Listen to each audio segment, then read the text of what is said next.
हर्षिता की हरकतों पर उसकी सास कविता अक्सर उसे टोका करती, जो हर्षिता को बिल्कुल पसंद नहीं था। उसे तो कभी अपनी गलती दिखाई ही नहीं देती थी। ससुराल में कायदे, तौर तरीके और संस्कार जैसे शब्द शायद उसकी डिक्शनरी में थे ही नहीं। एक शाम हर्षिता घर में बिना किसी से कुछ कहे, बिना किसी को कुछ बताए बाहर चली जाती है। शाम को जब वासु ऑफिस से घर आता है तो देखता है हर्षिता कमरे में नहीं है। मम्मी, हर्षिता कहीं गई है क्या? अपने कमरे में नहीं है क्या? नहीं तो कहीं गई होगी बेटा। उसने आपको कुछ बताया नहीं? मुझे तो कुछ नहीं बताया। तू परेशान मत हो, शायद बाजार गई होगी, आ जाएगी। तो कपड़े बदलने में चाय बनाती हूँ। कविता पूरे परिवार के लिए चाय बनाती है, सभी चाय पीते हैं। इसी बीच वासु हर्षिता को फोन करता है। हर्षिता, कहाँ हो तुम? अरे सॉरी वासु, मैं तुम्हें बताना भूल गई। मैं अपनी सहेलियों के साथ मूवी देखने आई हूँ। मम्मी जी से कह देना रात का खाना बना ले, मुझे देर हो जाएगी। ठीक है। वासु कविता को सारी बात बताता है। कोई ना बेटा, घूमने दे उसे। शादी के बाद लड़कियों को अपनी सहेलियों से मिलने जुलने का वक्त कहाँ ही मिल पाता है। थोड़ी देर के बाद कविता रात का खाना बना लेती है और सबको खाना खिलाती है। रात के 10 बज गए, हर्षिता अभी तक घर नहीं आई। पता नहीं उसने खाना खाया होगा भी या नहीं। कविता अपनी बहू हर्षिता का खाना निकालकर डाइनिंग टेबल पर रख देती है और खाने को ढक देती है, जिसके बाद वो अपने कमरे में जाकर सो जाती है। लेकिन बहू के घर न आने की वजह से उसे नींद नहीं आ रही थी। न जाने हर्षिता बहू कहाँ रह गई, काफी देर हो गई है। कविता की नजर बार बार घड़ी की सुई की तरफ जाती है। अब उसे हर्षिता की चिंता होने लगती है। रात के 12:30 बज चुके थे, तभी घर की डोरबेल बजती है। कहीं घंटी की आवाज से सबकी नींद ना खुल जाए, इसलिए कविता फौरन जाकर दरवाजा खोलती है। दरवाजे पर हर्षिता खड़ी थी। हर्षिता बहू, तो इतनी रात को घर आई है, ये कोई वक्त है घर आने का? तूने जाने से पहले किसी को कुछ बताया भी नहीं? अरे मुझे नहीं तो कम से कम वासु को ही बता देती। बिना बताए तो घर से चली गई और इतनी देर से आई है। मम्मी जी, मैंने वासु को बताया तो था कि मैं मूवी देखने जा रही हूँ। वासु को तूने तब बताया जब उसने तुझे फोन किया। तुझे खुद बताने में क्या दिक्कत हो रही थी? तुझे इतना भी नहीं पता कि घर से बाहर कहीं जाते हैं तो घर वालों को बताकर जाते हैं? तू अपने ससुराल में रहती है, पीजी में नहीं रहती। कहाँ जा रही है, कब आएगी, ये सब यहाँ बताना पड़ता है। मम्मी जी, मैं और मेरी सहेलियों ने रात 9 बजे से 12 बजे की शो की टिकटें ली थी। मूवी खत्म होती ही तो मैं सीधा घर आई हूँ। वो तो ठीक है, लेकिन काफी देर हो गई है। पता है मुझे तेरी कितनी चिंता हो रही थी। तुझे मूवी देखनी ही थी तो शाम की शो की टिकटें ले लेती। चल अब जाकर खाना खा ले, फिर सो जा। उफ मम्मी जी, अब मूवी देखने गई तो खाना भी खा ही चुकी होंगी ना मैं। इतनी देर तक भूखी थोड़ी ना रहूंगी। ऐसा कहकर हर्षिता अपने कमरे में जाकर सो जाती है। कविता टेबल पर रखा उसका खाना उठाकर फ्रिज में रख देती है। दूसरे दिन जब हर्षिता देर तक सोती रहती है, सुबह 9 बजे वासु उसे उठ जगाता है। हर्षिता उठो। हर्षिता। वो क्या है? मैं ऑफिस जा रहा हूँ। अच्छा रुको, तुम्हारे लिए ब्रेकफास्ट बना देती हूँ। नहीं नहीं, तुम आराम करो, ब्रेकफास्ट मम्मी ने बना दिया है और मुझे लंच भी दे दिया है। मैं तो तुम्हें इसलिए उठा रहा था कि सुबह के 9 बज गए, घर के काम में मम्मी की हेल्प कर दो। तो मम्मी ने तुम्हें मुझे जगाने के लिए कहा है? अरे आखिर प्रॉब्लम क्या है उनकी? तुम उनसे कुछ कहती क्यों नहीं? कल रात जब मैं घर आई तो मुझे कहने लगी तू बता कर नहीं गई, इतनी देर से घर आई है। अरे अब उन्हें मेरा कहीं आना जाना भी अच्छा नहीं लगता। मैं इस घर की बहू हूँ, उनकी गुलाम नहीं हूँ। अर्शिता, मम्मी ने मुझे तुम्हें उठाने के लिए नहीं कहा, और रही बात कल रात की, तो मम्मी ने जो कहा ठीक ही तो कहा। अच्छा चलता हूँ मैं। ऐसा कहकर वासु अपना बैग उठाता है और ऑफिस चला जाता है। वासु की तरफ से कोई खास रिस्पांस नहीं मिलने के बाद हर्षिता अपनी माँ को फोन लगाती है। मम्मी, तुमने न जाने कैसे दादी के साथ एडजस्ट किया होगा। मैं तो अपनी सास के साथ एडजस्ट नहीं कर पा रही हूँ। उन्हें मेरी हर चीज से दिक्कत है। क्या हुआ हर्षिता बेटा, क्यों इतनी परेशान हो रही है? अब हर्षिता अपनी माँ को सिर्फ अपने साइड की गलत स्टोरी सुनाती है। अब कल ही देख लो माँ, मैं जरा सा अपनी सहेलियों से क्या मिलने चली गई, मुझे सुनाने लगी तू बताकर नहीं गई, हमारे यहाँ ऐसा नहीं होता, तुझे बताकर जाना चाहिए था। उन्हें मेरा किसी से मिलना जुलना बातचीत करना हजम ही नहीं हो रहा है। बस चाहती है मैं सारा दिन घर में बंद होकर रहूं, और वासु है कि अपनी मम्मी से कुछ कहता ही नहीं। तू ज्यादा दिल पर मत ले बेटा, खुश रहा कर। जाने दे, अगर वो कुछ कहती है तो थोड़ा सुन लिया कर। हर्षिता को समझा बुझाकर उमा फोन रख देती है। कुछ दिन यूं ही बीत जाते हैं। एक दिन घर में कविता के भैया भाभी आते हैं। हर्षिता सबके लिए कई तरह की डिश बनाती है और खाना टेबल पर लगाती है। हर्षिता बहू, आज तो तूने तरह तरह के खाने से टेबल भर दिया है। कैसे नहीं बनाती पापा जी, आज मामा जी और मामी जी जो आए हैं, मैंने दोनों की पसंद का खाना बनाया है। दाल मखनी, पनीर लबाबदार, अमृतसरी छोले, पुलाव और पूरी। मैंने सोचा मामा जी और मामी जी की खातिरदारी में कोई कमी नहीं रहनी चाहिए। वाह बहू, वो तो ऐसी। हर्षिता बहू ने आज हमारा दिल जीत लिया। नरेश अपने पॉकेट से पैसे निकालकर हर्षिता के हाथ में देता है। ये ले बहू तेरा नेक। ऐसे नहीं मामा जी, पहले आप लोग खाना खाकर बताइए कि खाना कैसा बना है, उसके बाद मैं ये पैसे लूंगी। ठीक है, हम खाना तो खाएंगे ही। अब तूने इतनी मेहनत से बनाया है तो अच्छा ही बनाया होगा। तू ये पैसे रख ले, हमारी तरफ से आशीर्वाद है। हर्षिता नेक रख लेती है, जिसके बाद पूरा परिवार खाना शुरू करता है।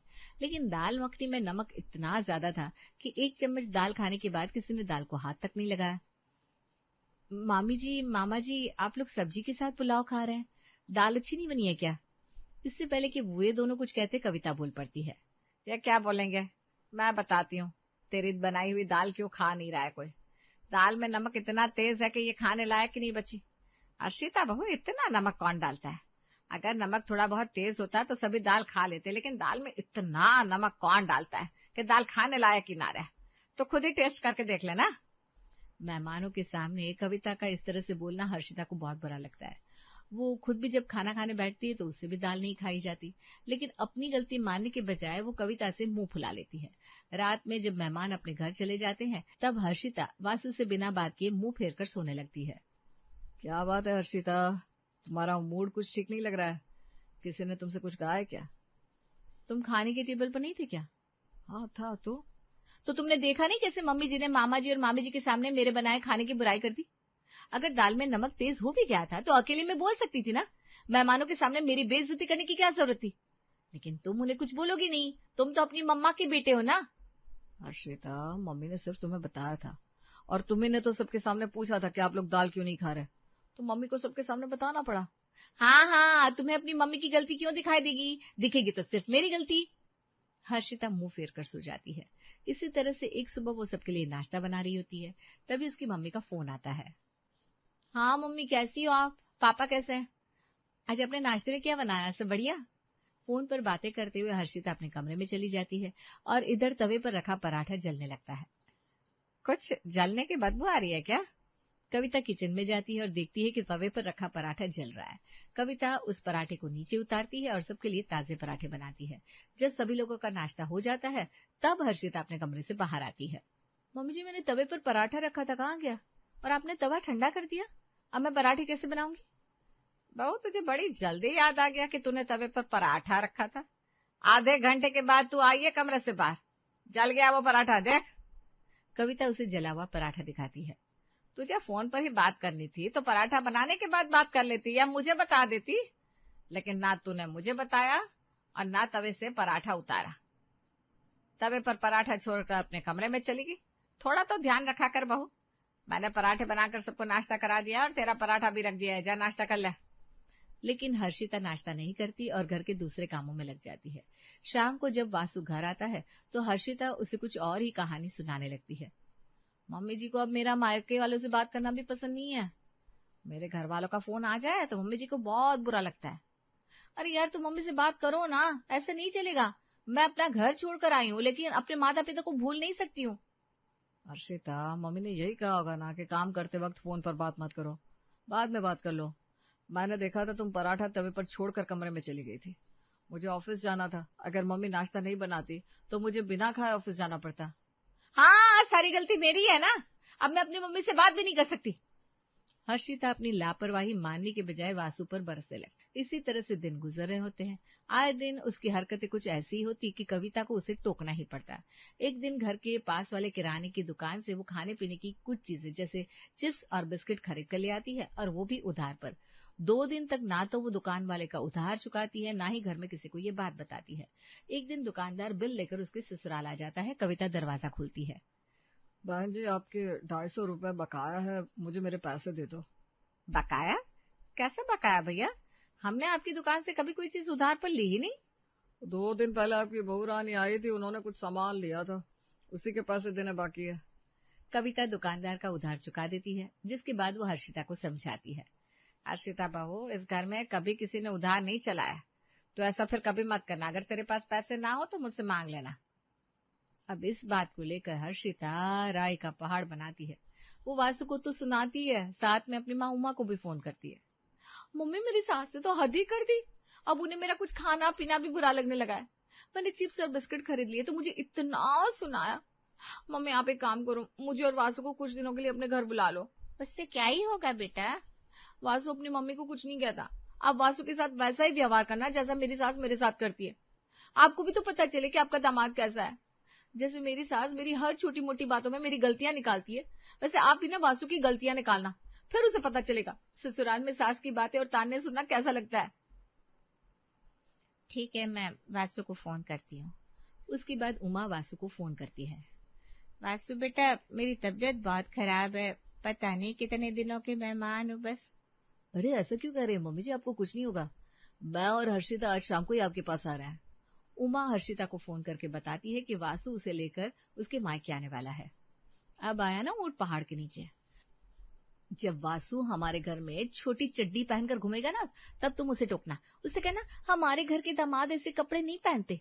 जब वो सुबह देर तक सोता रहेगा तब भी तुम उसे टोकना, तब उसे पता चलेगा कि जब उसकी मम्मी मुझे बात बात पर टोकती है तो मुझे कैसा लगता है। वायदे के मुताबिक उसी शाम वासु हर्षिता को लेकर अपने ससुराल पहुंच जाता है और उमा के पैर छूकर उसका आशीर्वाद लेता है। प्रणाम मम्मी जी, अब कैसी है आपकी तबीयत? बस बस जी रही हूँ वासु बेटा। अच्छा किया जो तुम दोनों यहाँ चले आए। तुम बैठो, मैं तुम दोनों के लिए चाय बनाकर लाती हूँ। मम्मी जी, मेरे होते हुए आपको किचन में काम करने की कोई जरूरत नहीं है।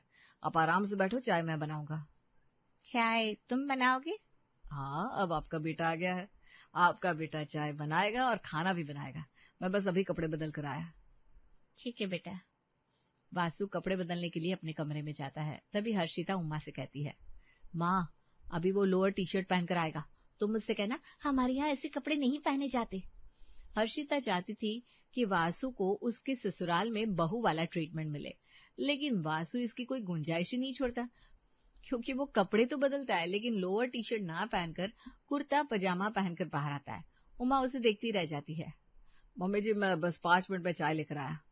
वासु किचन में चला गया। उमा हर्षिता से कहती है, दामाद जी ने तो कुर्ता पजामा पहना है, तू तो कह रही थी ये लोअर टी शर्ट पहनेंगे, अब क्या बोलूं इन्हें। बहुत तेज है, बिल्कुल अपनी माँ पर गया है। अभी चाय लेकर आएगा ना तब बोलना कि चाय में चीनी बहुत तेज है। तुम्हें तो डायबिटीज है ना, कह देना मैं चीनी वाली चाय नहीं पीती, शुगर बढ़ गया तो लेने के देने पड़ जाएंगे। ठीक है ठीक है। लेकिन जब वासु चाय की ट्रे लेकर आता है तो उसपे एक कप चाय अलग रखी थी। मम्मी जी, ये रही आपकी बिना चीनी वाली चाय। वासु बेटा, तुम्हें याद था मैं चाय में चीनी नहीं लेती? कैसे नहीं याद होगा मम्मी जी, मैं दामाद नहीं हूँ, बेटा हूँ आपका। उमा हर्षिता की ओर देखती है, मानो कह रही हो किस बात पर टोकू इसे। खैर, चाय पीने के बाद मम्मी जी मैं फटाफट खाना बना लेता हूँ। वासु बेटा, मुझे सब्जियां लाकर दे दे, मैं यहाँ बैठे बैठे सब्जियां काट दूं। अरे नो मम्मी जी, नो काम, केवल आराम। खाना आपका बेटा बनाएगा। हर्षिता बेटा, तू वासु की हेल्प करा दे। मम्मी जी, हर्षिता तो रोज खाना बनाती है, आज मुझे बनाने दो ना, मेरे हाथ का खाना खाकर तो देखो। ठीक है बेटा, जा बना ले। वासु रसोई में चला जाता है। खाने में कोई ना कोई कमी तो जरूर निकल आएगी, तब सुनाना इसे। लेकिन वासु के बनाए खाने में कमी तो बहुत दूर की बात है।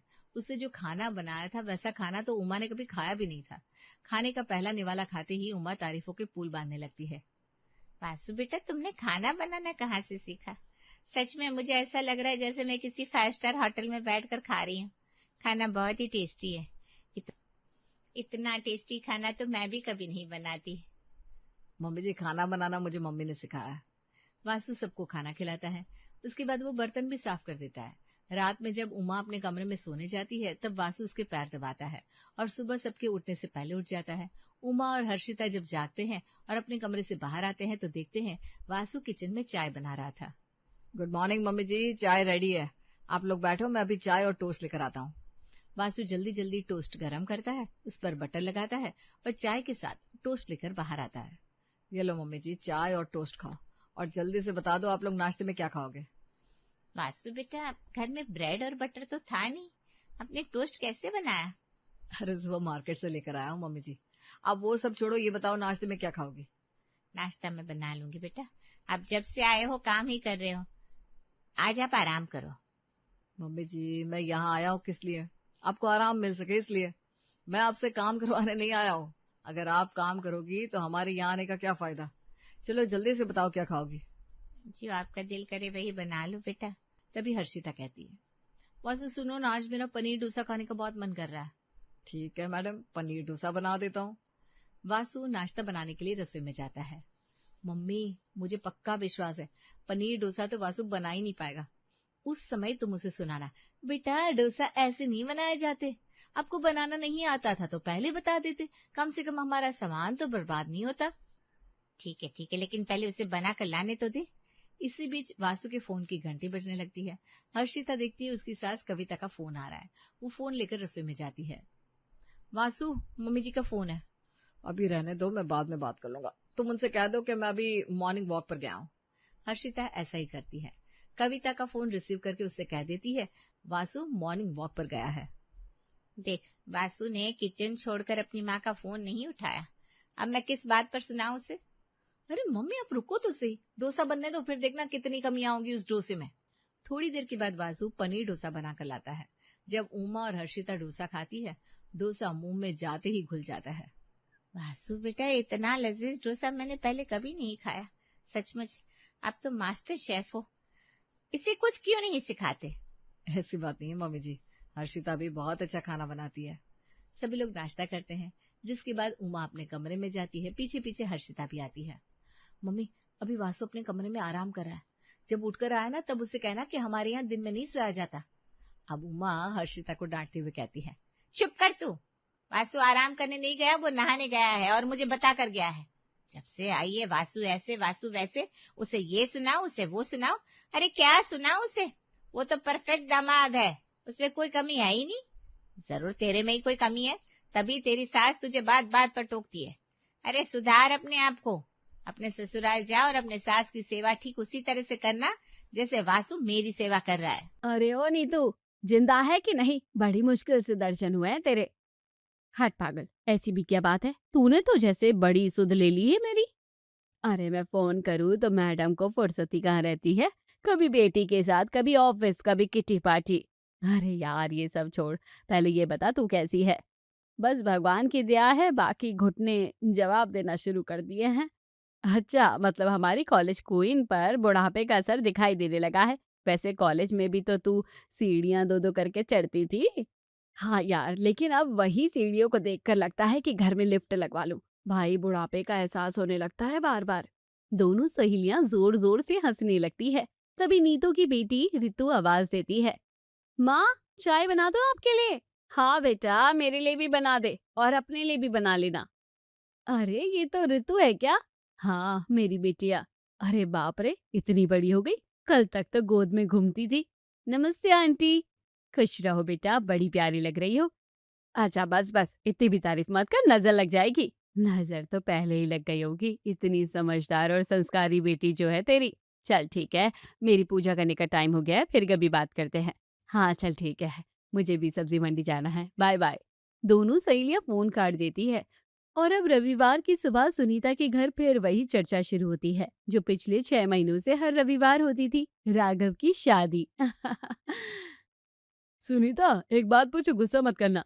पहले बात तो बताइए, उसके बाद सोचूंगी गुस्सा करना है कि नहीं। सुबह के 9 बजे से तुम इसी सोफे पर बैठी हो, ये रिश्तों वाली फाइल खोलकर। अभी तक कितनी लड़कियां देख ली होंगी तुमने? पता नहीं, 20-40 तो होंगी। 20-40? और एक भी पसंद नहीं आई? नहीं। अरे आखिर कमी क्या निकालती हो तुम? कोई डॉक्टर है, कोई इंजीनियर है, कोई सरकारी नौकरी में है, हर लड़की में कोई ना कोई कमी ही निकाल देती हो। कमी नहीं निकालती, बस मन ही नहीं मानता। मन नहीं मानता? तुम्हारा मन तो लगता है भगवान भी नहीं मना पाएंगे। अरे क्या हो गया पापा, सुबह सुबह किस बात की मीटिंग चल रही है? तेरी शादी की मीटिंग चल रही है, लेकिन तेरी मम्मी ने पूरे शहर की लड़कियों को रिजेक्ट कर दिया है। अच्छा, मेरी शादी की टेंशन मुझे कम, मम्मी को ज्यादा है। हाँ, क्योंकि साहबज़ादे को तो कोई फ़र्क ही नहीं पड़ता। मैंने आज तक तुझसे ये भी नहीं सुना कि तुझे कैसी लड़की चाहिए। मम्मी, आपने कभी मौका ही नहीं दिया। हाँ, आप हर बार बोल देती हो, जो मैं पसंद करूँगी वही होगी। और मैं गलत क्या बोलती हूँ? आज तक तेरे लिए जो भी किया है सोच समझ कर ही किया है। किया है कि नहीं? वो तो है। चलो मान लिया, लेकिन अब तो बता दो आखिर तुम्हारे दिमाग में है कौन? है एक लड़की। सच में? कौन? लेकिन अभी नहीं बताऊंगी, पहले सामने वाले की राय जान लो। अगर वहां से मना हो गया तो बेकार में तुम लोगों की उम्मीद क्यों बढ़ाऊं? कम से कम इतना तो बता दो कि लड़की कहाँ की है। बस इतना समझ ले, लड़की ऐसी है कि अगर वो इस घर में आ गई तो मुझे कभी बहू की शिकायत नहीं होगी। अगले दिन सुबह ही सुनीता के मन में एक ही बात घूम रही थी। कई बार उसने नीतू को फोन मिलाया, फिर काट दिया, और कम से कम 10 बार कोशिश करने के बाद आखिरकार उसने हिम्मत करके कॉल लगा ही दी। अरे वाह, आज तो बड़ी जल्दी याद आ गई मेरी। क्या बात है, सब ठीक तो है ना? सब ठीक है यार। तू बता, क्या कर रही थी? कुछ नहीं, बस रसोई समेट रही थी। अभी अभी रितु ऑफिस के लिए डॉक्यूमेंट लेकर गई है, उसकी ज्वाइनिंग की तैयारी चल रही है। अरे वाह, बहुत बढ़िया। उस दिन तूने बताया था ना उसका प्लेसमेंट हो गया है। हाँ, भगवान की दया से सब अच्छा हो गया। अब बस उसकी नौकरी शुरू हो जाए, फिर एक बड़ी जिम्मेदारी और पूरी हो जाएगी। और उसके बाद शादी की जिम्मेदारी। अरे बस वही तो सिर पर खड़ी है। घर में रोज कोई ना कोई रिश्ते की बात छेड़ ही देता है। तो देख रही है रिश्ते? हाँ, 2-4 जगह से बात आई थी, लेकिन पता नहीं क्यों अभी तक कोई ऐसा लड़का मिला ही नहीं जिसे देखकर मन बोले कि हाँ, ये ठीक है। मेरे यहाँ भी बिल्कुल यही हाल है। अच्छा, तू कह रही थी कि राघव के लिए लाइन लगी हुई है? लाइन तो लगी है, लेकिन मुझे कोई पसंद नहीं आ रही। कहीं तू अपनी बहू में अप्सरा तो नहीं ढूंढ रही? नहीं रे, बस दिल कहता है कि जो लड़की इस घर में आए, वो घर को अपना घर समझे। सही बात है। मैं भी तो यही चाहती हूँ कि मेरी बेटी ऐसे घर जाए जहाँ उसे बेटी की तरह रखा जाए। दोनों सहेलियां ऐसे विचार कर रही थी जैसे देश की कोई बहुत बड़ी समस्या पर विचार किया जा रहा है। अब दोनों कुछ सेकंड के लिए चुप हो जाती हैं। नीतू, एक बात पूछूं? पूछ ना, इतनी फॉर्मेलिटी कब से करने लगी? पता नहीं क्यों, लेकिन मुझे लग रहा है कि तू शायद वही सोच रही है जो मैं सोच रही हूँ। अच्छा, पहले तू बता, तेरे दिमाग में क्या चल रहा है? नहीं, पहले तू बता। नहीं, पहले तू। देख, अगर दोनों की सोच एक हुई ना तो मजा आ जाएगा। चल ठीक है, 3 तक गिनते हैं, फिर दोनों एक साथ बोलेंगे। ठीक है? क्यों ना इस दोस्ती को रिश्तेदारी में बदल दिया जाए। आखिरकार दिल की बात जुबां पर आ ही गई। दोनों एक पल के लिए एक दूसरे का चेहरा देखती हैं, फिर जोर से हंस पड़ती है। देखा, मुझे पता था तू भी यही सोच रही होगी। सच बोलो, वीडियो कॉल वाले दिन से ही मेरे मन में यही बात घूम रही थी। मेरे मन में भी। जब मैंने रितु को देखा था ना, पता नहीं क्यों दिल ने उसी समय कह दिया था, अगर ये मेरी बहू बन जाए तो इससे अच्छी बात क्या होगी। और राघव मुझे हमेशा से अपना बेटा लगता है। जितनी बार बात हुई हमेशा बहुत संस्कारी लगा। लेकिन एक बात है। क्या? पहले बच्चों की राय भी तो जान लेते हैं। जबरदस्ती का रिश्ता मुझे बिल्कुल पसंद नहीं। बिल्कुल, अगर उन्हें पसंद होगा तभी आगे बढ़ाएंगे। तो ऐसा करते हैं, इस रविवार हम लोग जयपुर आ जाते हैं। वैसे भी मिले हुए कितना समय हो गया है। बस तय रहा। मैं भी रितु से बात कर लेती हूँ, तू राघव से बात कर लेना। और अगर दोनों मान गए तो फिर हमारी दोस्ती रिश्तेदारी में बदल जाएगी। दोनों सहेलियां ऐसी खुश थी जैसे उन्हें कोई खजाना मिल गया हो। अब फोन रखने के बाद दोनों सहेलियां सबसे पहले अपने अपने बच्चों से बात करने का फैसला करती है। सुनीता के घर में। राघव, बेटा जरा इधर आना, तुझसे एक जरूरी बात करनी है। हाँ मम्मी, बोलिए। इतनी सीरियस क्यों लग रही हो? पहले बैठ, फिर बताती हूँ। ऐसे डराओ मत, कहीं मेरी शादी तो फिक्स नहीं कर दी। तेरी मम्मी का बस चले तो आज ही कर दे। आप जरा बीच में मत बोलिए। ठीक है, आप बताओ। तुझे याद है उस दिन वीडियो कॉल पर मेरी सहेली नीतू थी? अगर सिर्फ अगर उसका रिश्ता तेरे लिए आ जाए तो तुझे क्या दिक्कत होगी? मम्मी, मैंने उन्हें ठीक से देखा भी नहीं है। अरे अभी शादी थोड़ी ना करवा रही हूँ, पहले मिलेंगे, बात करेंगे, अगर दोनों को ठीक लगेगा तभी आगे बात बढ़ेगी। अगर लड़की को कोई दिक्कत नहीं होगी तो, और आप लोगों को लगता है कि वो अच्छी है, तो मुझे कोई प्रॉब्लम नहीं है। मतलब एक बार मिलने के लिए तैयार है? हाँ, मिलने में क्या दिक्कत है। लो जी, आधा काम तो हो ही गया। सुनीता ने अपने घर में बात कर ली थी। अब नीतू की बारी थी। रितु बेटा, जरा मेरे कमरे में आना। हाँ माँ, आई। क्या हुआ? इतनी सीरियस क्यों लग रही हो?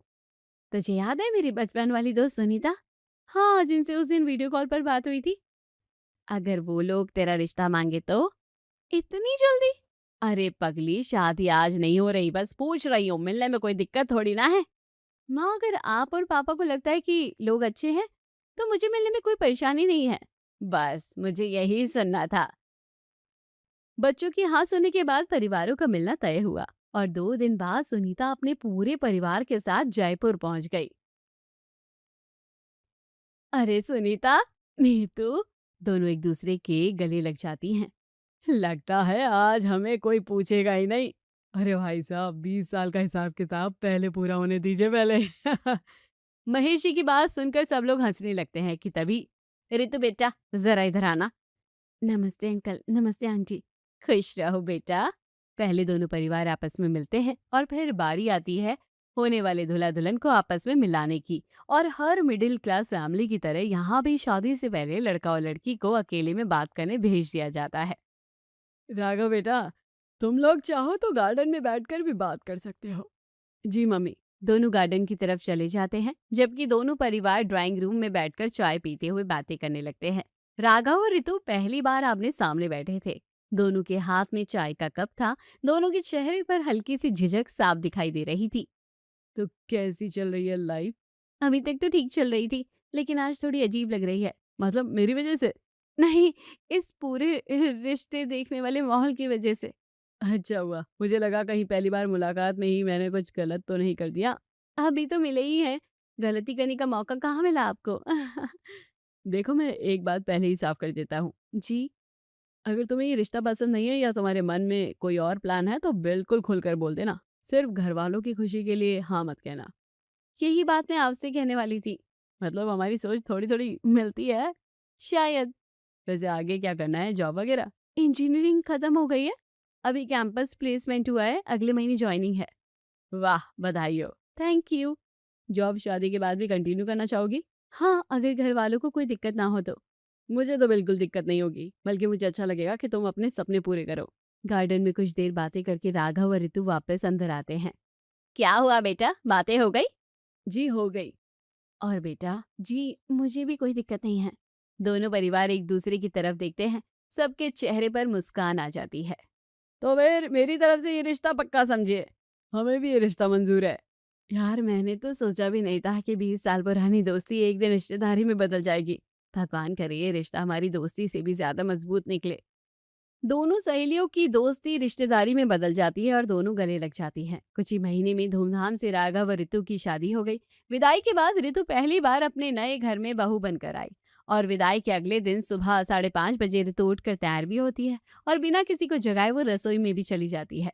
चलो, आज पहला दिन है, कोई कमी नहीं रहनी चाहिए। वो गैस जलाती है, चाय चढ़ाती है, साथ ही नाश्ते की तैयारियां शुरू कर देती है।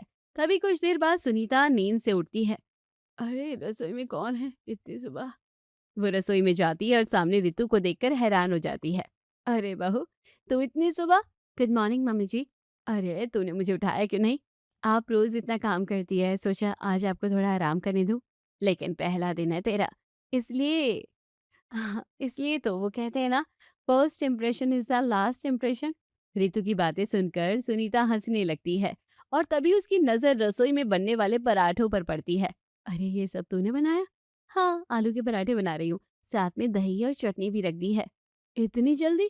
मम्मी जी, इंजीनियरिंग की पढ़ाई ने एक चीज तो सिखा दी, टाइम मैनेजमेंट। तभी सुरेश अंदर आते हैं। अरे वाह, आज तो रसोई से बड़ी अच्छी खुशबू आ रही है। नमस्ते पापा जी। खुश रहो बेटा। वैसे सुनीता, आज सूरज कहाँ से निकला है? तूने इतनी जल्दी नाश्ता बना दिया क्या? मैंने नहीं, तुम्हारी बहू ने बनाया है। सच में? चक्कर देखिए ना पापा जी, अगर अच्छा न लगे तो अगली बार सुधार कर दूंगी। अरे पहले खाने तो दो। तभी राघव भी वहां आ जाता है और सभी लोग डाइनिंग टेबल पर खाना खाने बैठ जाते हैं। वाह, मजा आ गया। ये तो सच में बहुत टेस्टी है। सभी लोग खुशी से नाश्ता करते हैं और ऋतु को बहुत सारा शगुन भी मिलता है। और नाश्ता खत्म होने के बाद ऋतु सबकी प्लेटें उठाने लगती है। अरे रहने दे, मैं कर लूंगी। नहीं मम्मी जी, अब ये मेरा काम है और मेरा घर है। उस दिन के बाद वो नाश्ता बल्कि खुशी खुशी से टेस्टी लंच और डिनर भी तैयार करती है। सभी लोग ऋतु के खाने की तारीफ करते हैं और अगले दिन सुनीता नीतू को फोन मिलाती है। यार नीतू, सच कहूँ, मुझे तो बिल्कुल नहीं लगा था कि ये तेरी बेटी है। तुझे तो कॉलेज में मैगी वैगी बनानी नहीं आती थी और तेरी बेटी पूरा घर अकेले संभाल रही है, बिल्कुल अपनी माँ पर नहीं गई है। यार, मैंने अपनी बेटी को संस्कार ऐसे दिए हैं। ऐसे ही दिन गुजरते हैं और शादी के 2 महीने बीत जाते हैं। पूरे घर की जिम्मेदारी धीरे धीरे ऋतु ने अपने हाथ में ले ली थी। सुबह सुबह, मम्मी जी, आपकी शुगर की दवा मैंने डाइनिंग टेबल पर रख दी है, पहले नाश्ता कर लीजिए फिर दवा खा लीजिएगा। अरे बेटा, तुझे कैसे याद रहता है ये सब? आप भूल जाती हो, इसलिए मुझे याद रखना पड़ता है। भगवान ऐसी बहू सबको दे। ऋतु ने पूरे घर का दिल जीत लिया था। सुनीता अब हर किसी के सामने अपनी बहू की तारीफ करते नहीं थकती थी। लेकिन कहते हैं ना, किसी की ज्यादा तारीफ कुछ लोगों को कभी हजम नहीं होती। एक दिन दोपहर में सुनीता और ऋतु ड्राइंग रूम में बैठी सब्जी काट रही थी। तभी डोरबेल बजती है। मम्मी जी, मैं देखती हूँ। दरवाजा खुलता है, सामने पड़ोसन खड़ी है। अरे बहू, नमस्ते। नमस्ते आंटी जी, आइए। अरे शारदा, आइए आइए, कितने दिनों बाद आना हुआ। बस ऐसे ही सोचा आपकी नई बहू से भी मिल लूं। मैं अभी चाय लेकर आती हूँ। ऋतु चाय बनाने के लिए रसोई में चली जाती है। तभी सुनीता, मानना पड़ेगा, बड़ी अच्छी बहू मिली है तुझे। बस बहन जी, भगवान की कृपा है। वैसे एक बात पूछूं? हाँ पूछो। मैंने ना पिछले हफ्ते तेरी बहू को सिटी मॉल में देखा था, जीन्स टॉप पहने हुए थी। पहले तो मुझे लगा कि कोई और होगी, लेकिन चेहरा बिल्कुल ऐसे ही लग रहा था। अरे नहीं नहीं, तूने किसी और को देखा होगा। नहीं, मुझे तो यही लगी। शारदा जी, मेरी बहू ऐसी नहीं है। अच्छा, हो सकता है मुझे ही गलतफहमी हुई होगी। इतने में ऋतु चाय लेकर आती है। लीजिए आंटी जी, आपकी चाय। बहू, एक बात पूछूं? जी पूछिए।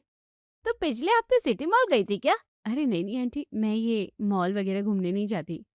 ऋतु एकदम से घबरा जाती है। तभी सुनीता जी अपनी बहू की परेशानी समझ लेती है।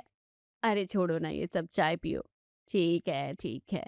कुछ देर बाद शारदा चली जाती है और उनके जाते ही लोगों को भी ना हर जगह अपनी जासूसी करनी होती है। छोड़िए ना मम्मी जी, जाने दीजिए। सुनीता ने उस बात को वहीं खत्म कर दिया, लेकिन वो बात उसके दिमाग के किसी कोने में रह गई थी। उधर शाम के समय ऋतु अपने कमरे में कपड़े तय कर रही थी। तभी उसके फोन पर उसकी माँ नीतू जी का फोन आता है। अरे माँ, कैसी हो? मैं ठीक हूँ बेटा, बता तू कैसी है? सब ठीक चल रहा है ना? हाँ माँ, बहुत अच्छे हैं सब लोग।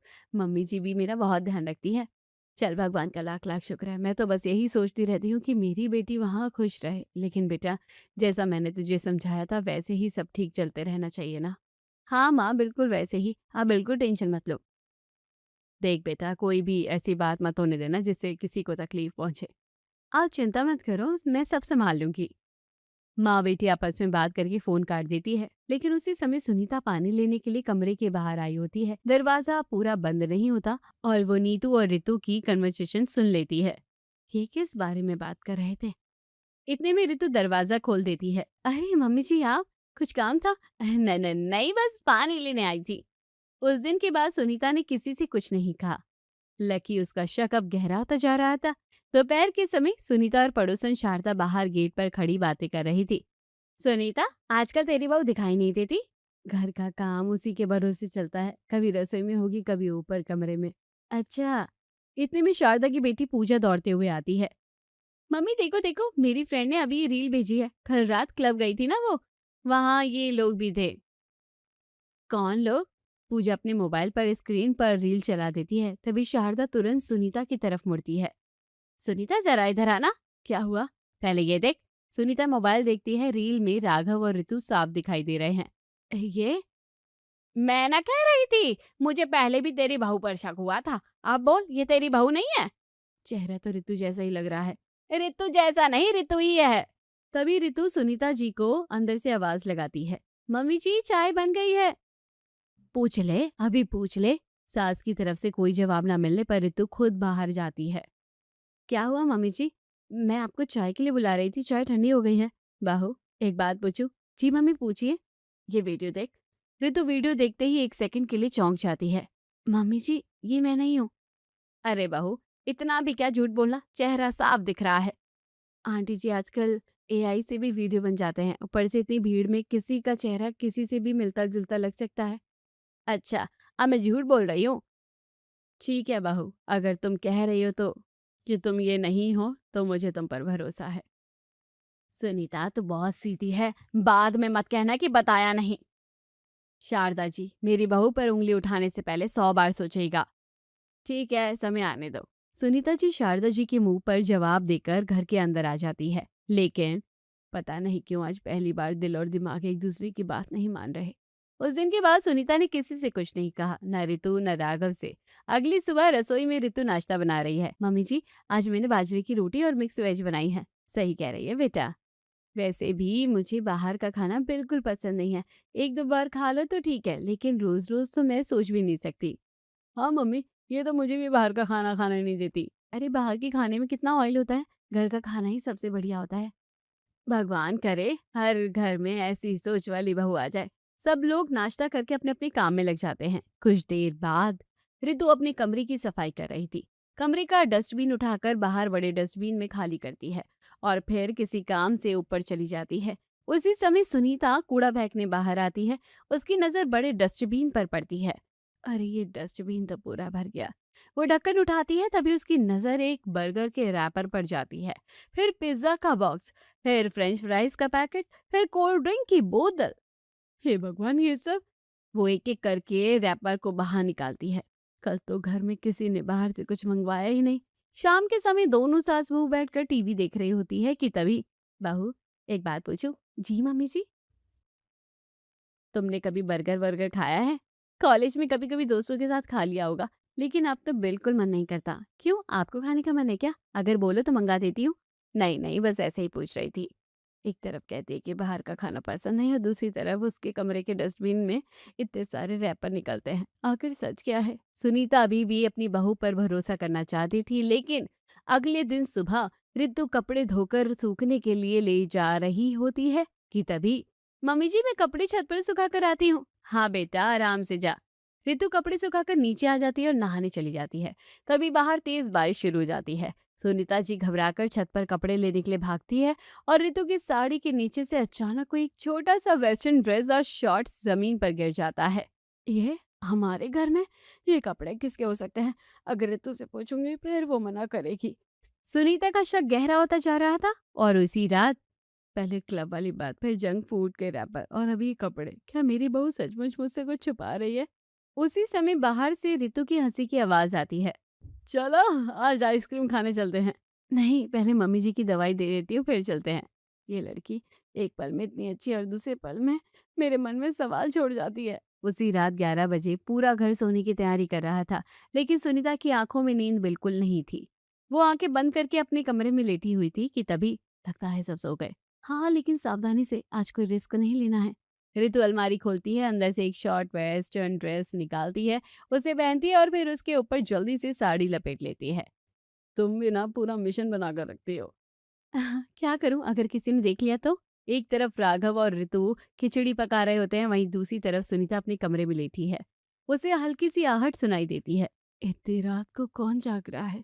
सुनीता बिना आवाज किए उठती है, कमरे का दरवाजा थोड़ा सा खोलकर बाहर झांकती है।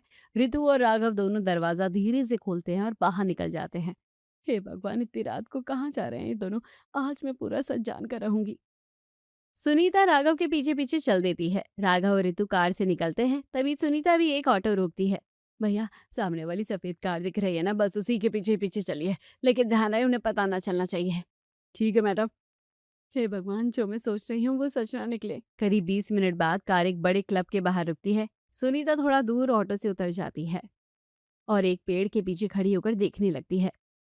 चलो जल्दी चलो, बस 2 मिनट।